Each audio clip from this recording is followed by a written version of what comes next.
सातारा जिल्हा परिषदेच्या अध्यक्ष आणि उपाध्यक्ष निवडीवेळी भाजप विरुद्ध एकनाथ शिंदेची शिवसेना यांच्यात जोरदार राडा झाल्याचं आपल्याला पाहायला मिळालं होतं।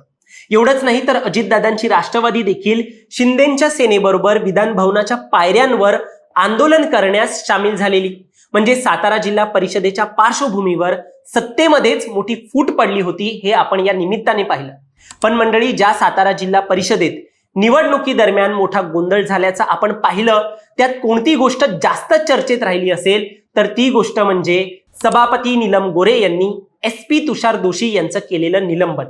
कुणी म्हटलं सभापती यांनी कोणतीच चौकशी न करता SP तुषार दोशी यांचं निलंबन केलंय, तर कुणी म्हटलं सभापती हे असं निलंबन करू शकत नाही, त्यांच्याकडे तसे अधिकार नाहीत। मुख्यमंत्री फडणवीसांनी देखील या निलंबनावर विधिमंडळाच्या भाषणादरम्यान टीका टिप्पणी केली होती। पण अखेर या निलंबनाबाबत एक महत्त्वाची घडामोड आता घडलेली आहे।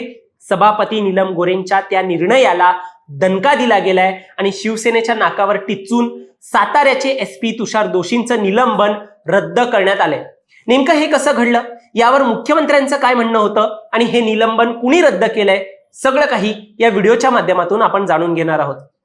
दरम्यान तुम्ही चॅनलवर नवीन आलाय तर लगेच सबस्क्राइब करा प्राईम टाइम महाराष्ट्राला, कारण असे राजकीय घडामोडी आणि घडामोडींमागील राजकारण आम्ही नेहमी तुमच्यासाठी घेऊन येत असतो। माझं नाव ओमकार साळवी आणि या विषयाला आपण सुरुवातीपासून सुरू करूया। तर मंडळी, सातारा जिल्हा परिषद निवडणुकी दरम्यान कथित मतचोरीचा आरोप झाला। पोलिसांनी राष्ट्रवादीच्या 2 सदस्यांना जिल्हा परिषद इमारतीतूनच अटक केल्याने SP तुषार दोशींवर शिंदेच्या शिवसेनेने नाराजी व्यक्त केली। सदस्यांना मतदानापासून वंचित ठेवल्याचा प्रकार झाल्याचं सांगण्यात आलं आणि यावर आक्षेप घेणाऱ्या मंत्र्यांना धक्काबुक्की झाल्याचं देखील म्हटलं गेलं। ही सगळी घडामोड जेव्हा विधिमंडळात चर्चेत आली तेव्हा नीलम गोरे यांनी संतापून SP यांचं निलंबन केलं होतं। पण भाजपने गोरेंच्या या आदेशावर तीव्र आक्षेप नोंदवला। यानंतर खुद्द मुख्यमंत्री देवेंद्र फडणवीस यांनीही कायदेशीर भाषेत तुषार दोशी यांच्या निलंबनाबाबतची भूमिका स्पष्ट केली। यावर फडणवीस यांनी एखाद्या प्रशासकीय अधिकाऱ्याच्या निलंबनाचे जे अधिकार आहेत ते फक्त कार्यकारी मंडळ अर्थात मुख्यमंत्री आणि मंत्रिमंडळाला असल्याचं म्हटलं।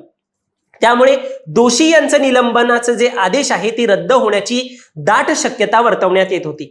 आता याच दरम्यान सातारा पोलीस अधीक्षक तुषार दोशींच्या निलंबनावर शिवसेना नेते तथा मंत्री आग्रही आहेत की त्यांचं निलंबन झालं पाहिजे। मात्र सभापती राम शिंदेंनी उपसभापती नीलम गोरेंचे आदेश रद्द केलेले आहेत।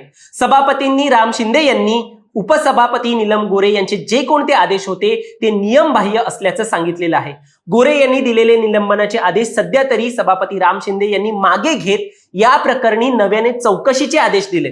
तसेच सभापती राम शिंदेंनी यावेळी उपसभापतींना विधिमंडळ परिसरात असलेल्या घटनेबाबत पीठासीन अधिकाऱ्यांना निर्णय देण्याचा एक अधिकार असल्याचं सांगितलेलं आहे। त्यामुळे हा जो आक्षेप आहे तो देखील घेण्यात येतो यावरती की एकीकडे हा जो निर्णय आहे तो पीठासीन अधिकाऱ्यांना असल्याचं सांगितलं जातंय आणि एकीकडे हा निलंबन रद्द देखील करण्यात येतोय।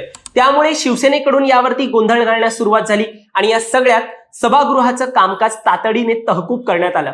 दरम्यान SP तुषार दोशी हे गेल्या 4 दिवसांपासून वैद्यकीय रजेवर गेलेत आणि ही माहिती समोर येत असतानाच खरंच ते आजारी आहेत म्हणून वैद्यकीय रजेवर गेलेत की राज्य सरकारनं त्यांना निलंबनाऐवजी सक्तीच्या रजेवर पाठवलेले आहे असा देखील प्रश्न एक उपस्थित होतोय आणि राजकीय वर्तुळात देखील या चर्चांना एक उधाण आलेलं आहे।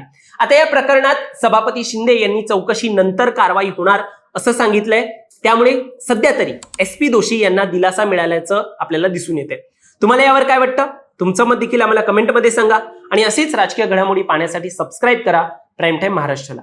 धन्यवाद।